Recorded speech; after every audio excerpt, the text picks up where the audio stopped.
Vamos lá então ao prometido. Essas imagens de união e solidariedade que a gente conferiu no começo desse programa e que o Prime Time transmitiu direto ao vivo durante todo o tempo.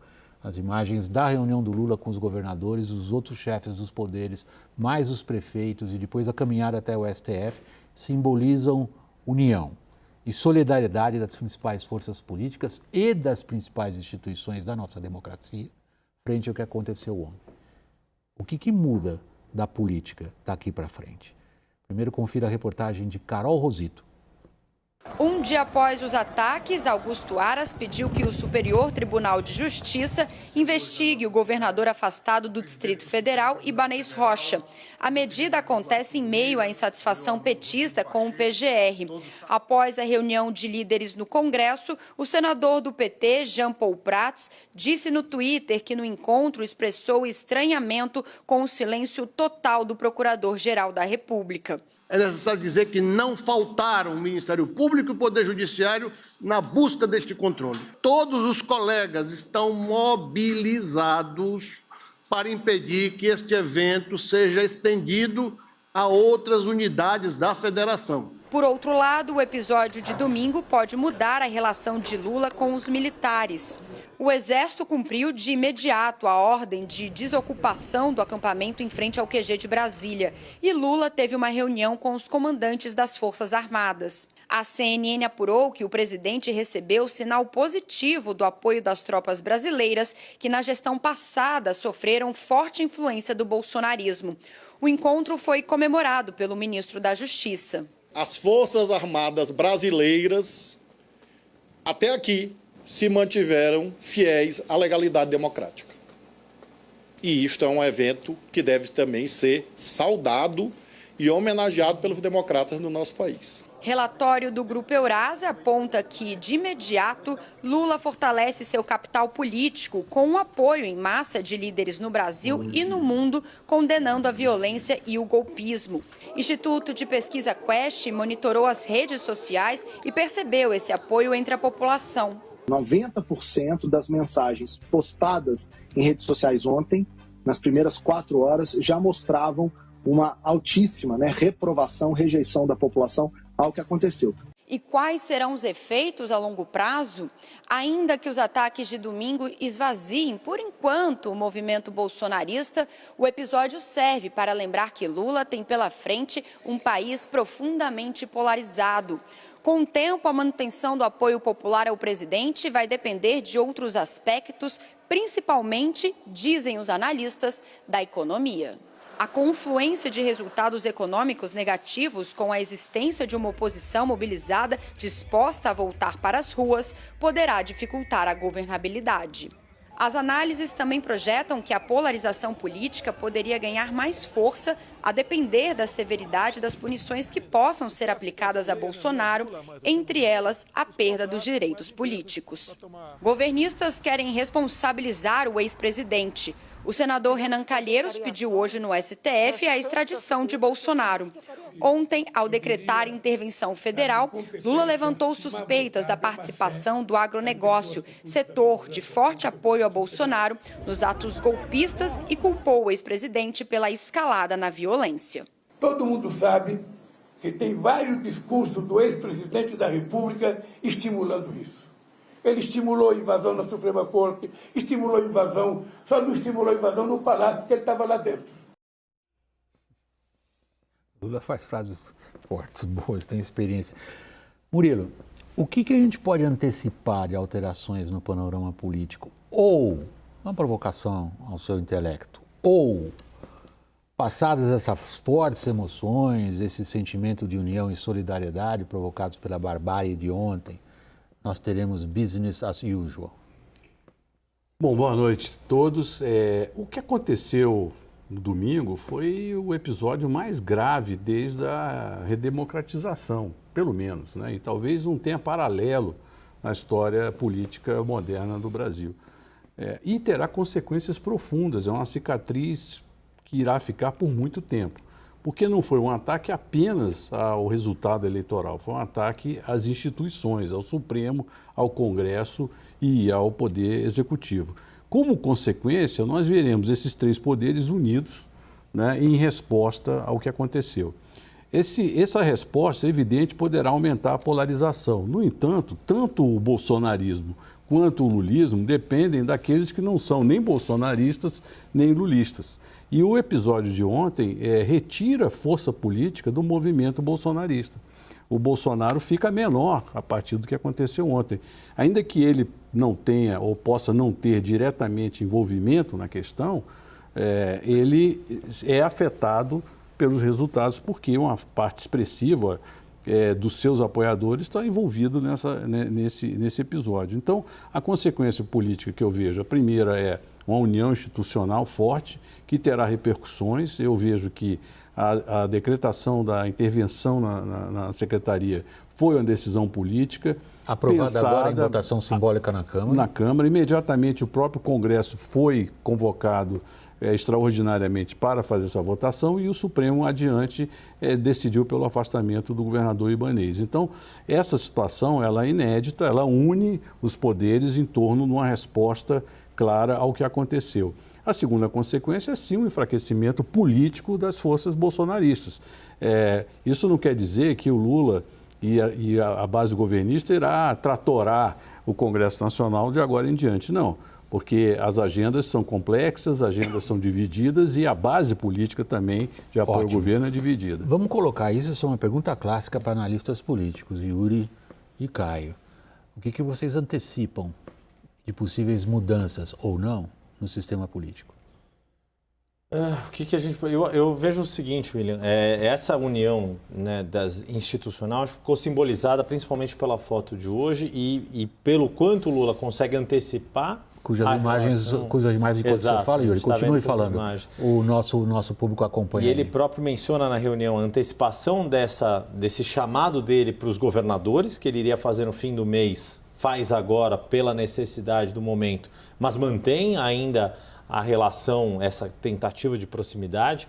Então, nesse aspecto, já cria um ambiente bem menos tenso, óbvio isso, mas com essa missão de união e qualquer rusga, pelo menos num curto prazo que haja, qualquer discordância que haja em questões mais do dia a dia do governo com o Congresso Nacional, por exemplo, acho que vai ter o Congresso, na hora de fazer oposição, vai ter que achar a embocadura certa para se opor. Concordo com o Murilo, não vai dar para passar o trator, passar a boiada. Mas essa oposição, o dilema de como fazer essa oposição ao governo por parte da oposição vai ser algo interessante de se ver. Eu estava falando de frases do Lula, eu queria trazer duas pronunciadas por ele hoje, as suas ponderações, Caio Junqueira. Ele, ao discursar perante os governadores, diz que a nossa democracia, ainda incipiente, ela sofreu já duros golpes, entre eles o golpe do impeachment da presidenta Dilma, palavras de Lula.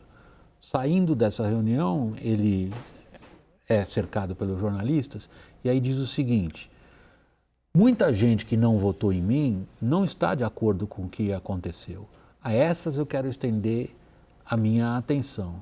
Qual frase vale mais? Acho que a segunda, ela tem menos narrativa política do que a primeira, tanto que o golpe do impeachment, né, segundo Lula, o partido que liderou o golpe do impeachment, segundo Lula... Porque essa ele tem um vice-presidente dele que votou pelo impeachment. Não, o partido que golpeou no impeachment ganhou 3 ministérios, né, semana passada. 3 ministérios fortes e consideráveis. Aí é narrativa política. A segunda é um dilema do governo. Eu tenho tenho refletido, todos nós, sobre isso. O governo Lula 3, ele acabou ontem, durou uma semana.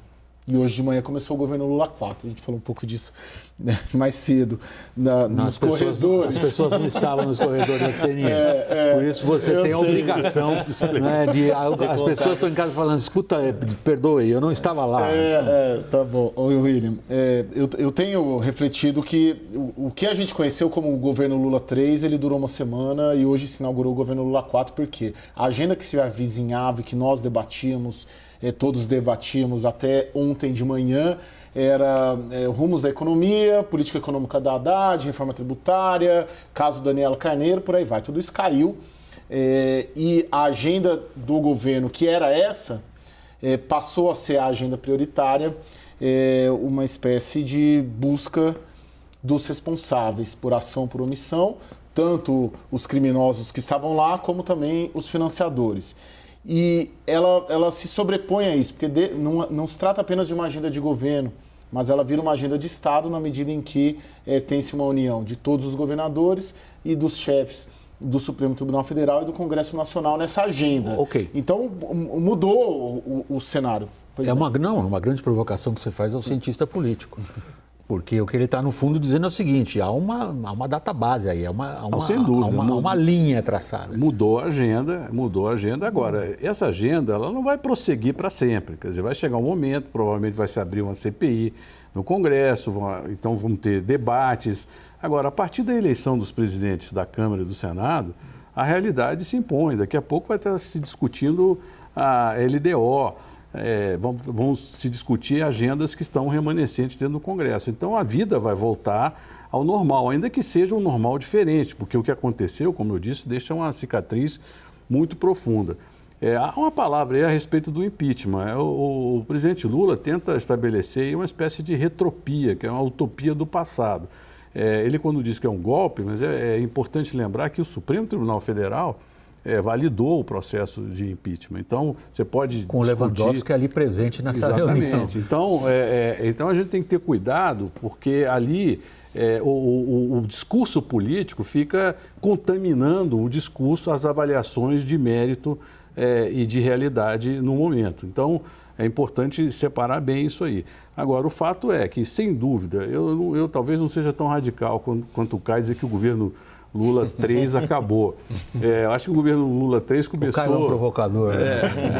É o agente provocador. O governo Lula 3 começou exatamente quando ele ganhou a eleição, né? E aí ficou nessa confusão contra a privatização, demoliu as expectativas do mercado, as empresas perderam muito valor, ficou um temor enorme, uma incerteza econômica enorme. E, evidentemente, o que aconteceu ontem soterrou essa agenda. Agora, soterrou essa agenda. Minha provocação agora. Ela soterrou essa agenda. Agora, ela vai voltar, porque adiante você tem um juro futuro determinado pelas expectativas do mercado, não é pelo Banco Central. Tem um comportamento da Bolsa e tem um comportamento do câmbio. Você tinha até anteontem um paradoxo, que era estrangeiro apostando no Brasil e brasileiro apostando contra o Brasil. Tinha um movimento de saída de recursos, de divisas de brasileiros para o exterior e vinda de divisas do exterior para o Brasil. Então, era uma situação atípica por conta da nebulosidade em torno da política econômica. Agora a questão fica soterrada, evidente, mas ela vai ser... vão acabar levantando esses escombros e esses temas vão voltar, misturados aí com essa questão acho que tem um política. Termômetro interessante para a gente avaliar, me chamaram a atenção isso mais cedo. Porque é inegável que esse episódio, o rescaldo do episódio e todas as consequências ainda vão ficar no holofote um bom tempo, essa semana, a próxima. Mas tem uma série de outras questões que o governo ainda precisa resolver para dentro.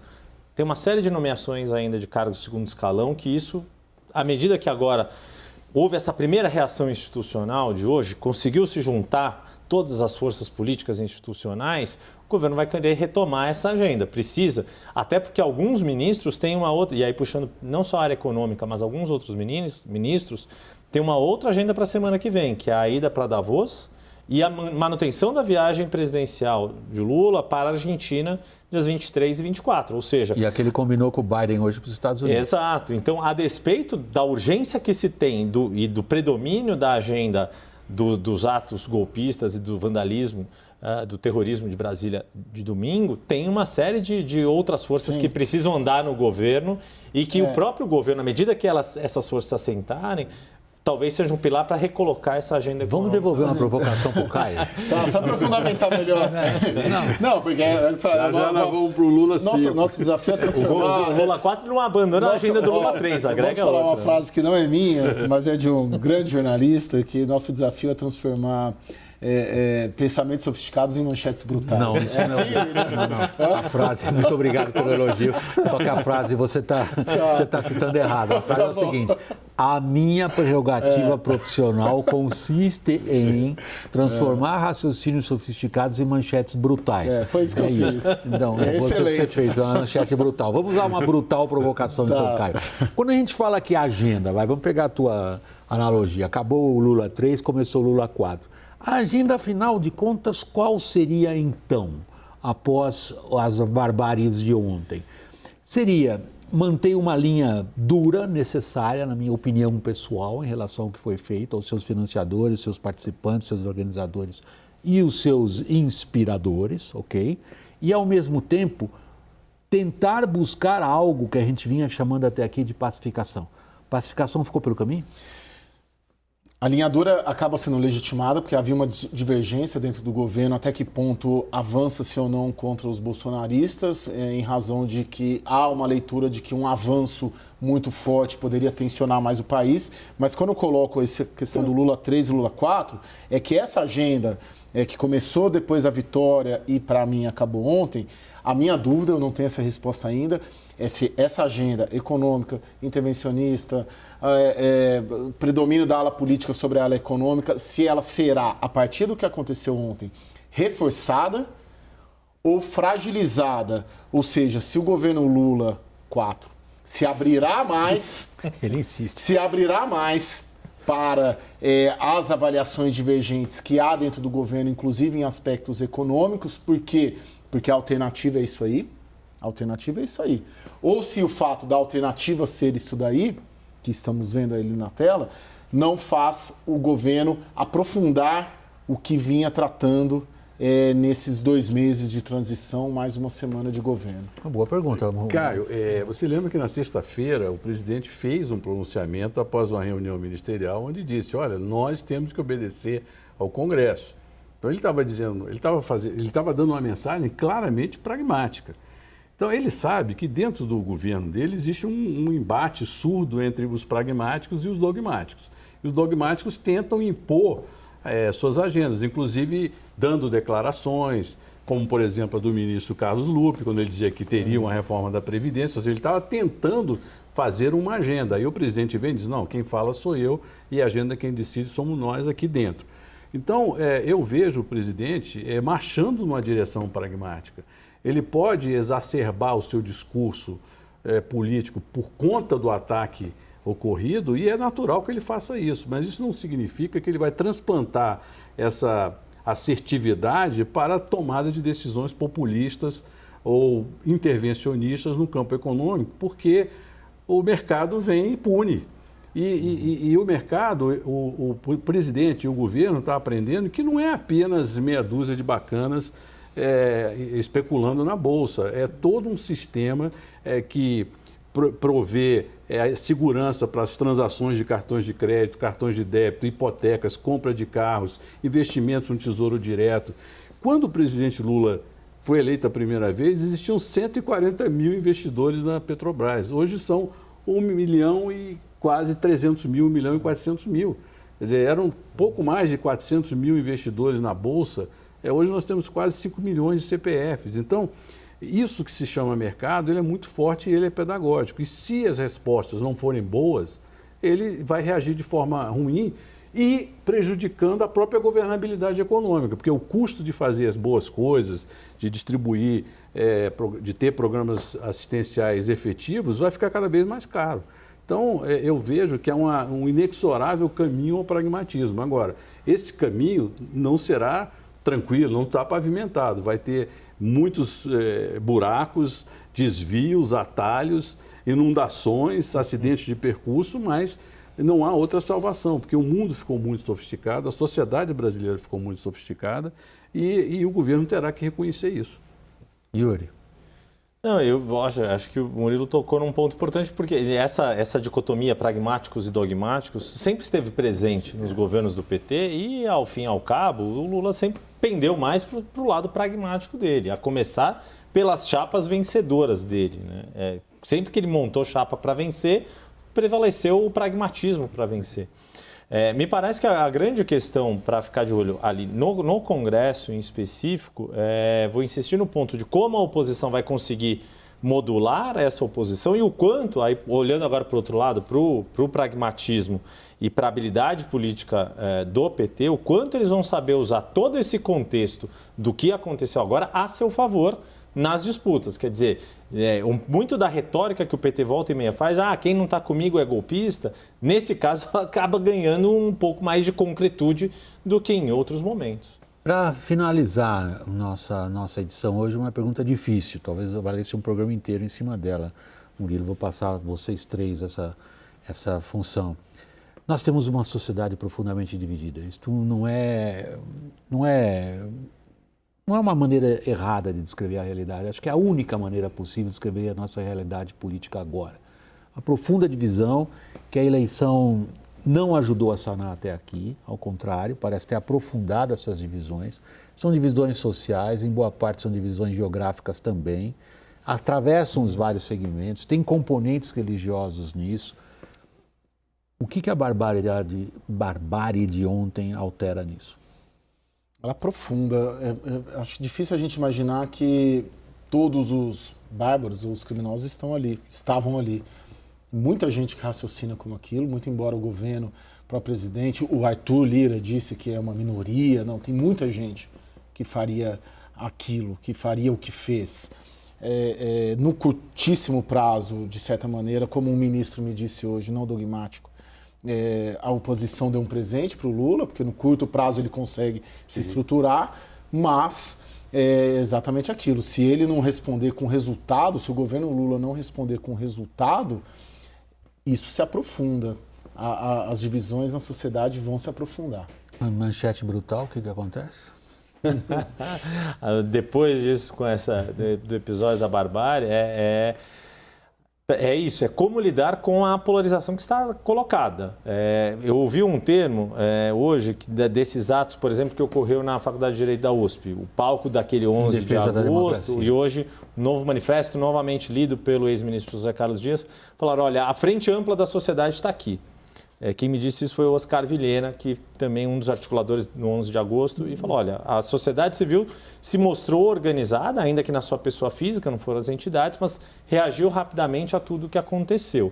A grande questão, de fato, é que para muita gente, e aí conecta um pouco com o nosso programa de quinta-feira, qualquer que seja, mesmo o instrumento jurídico mais racional, legal, para punir aqueles que cometeram ilícitos, e a gente nem estava falando desse episódio, ainda vai ter muita gente que continuar cega para esse episódio. E talvez nem o resultado econômico abra os olhos dessas pessoas. Murilo é bom de manchete, cara. Eu jornalista, não sou bom. Manchete, Murilo. O que acontece com a polarização? A polarização continua, ela continua, porque existe uma repulsa por parte de um segmento expressivo da sociedade brasileira ao resultado eleitoral e à opção eleitoral que ocorreu. Isso vai continuar. Agora, é evidente que se o governo começa a entregar resultados, não é, e viver um processo, um início de um ciclo virtuoso, isso reduz, de um lado, a sustentação política, quando eu falo política mesmo, dentro do Congresso a essa oposição, e, em segundo lugar, a popularidade, a aprovação também vai fazer encolher essa insatisfação. Agora, o que eu acho fundamental é a união das instituições a favor do equilíbrio. Eu acho que eu tenho certeza que deve existir uma espécie de adeus às armas, e quando eu falo adeus às armas, não é adeus às armas ou revólver, estou falando das próprias palavras, das próprias atitudes, que muitas vezes terminam gerando um ciclo de autoalimentação de crise. Então, é hora das instituições acalmarem, serem duras, tem que ser duras, responder de forma dura e saber que essa é a situação posta, ela não vai acabar de uma hora para outra. Eu tenho uma visão, não diria super otimista, mas eu acho que na sequência de fatos que culminaram com o fim do Lula 3 e inauguraram o Lula 4, em homenagem ao Caio, acho que o episódio de domingo foi o ápice de uma grave crise. Eu acho que dificilmente nós teremos alguma coisa igual ao que aconteceu no domingo. Agora, é evidente que que o futuro a Deus pertence. Tudo que está ruim pode piorar, eu espero que não. Mas entendo que a polarização continua e a habilidade e a institucionalidade dos atores políticos vai ser muito importante nesse momento.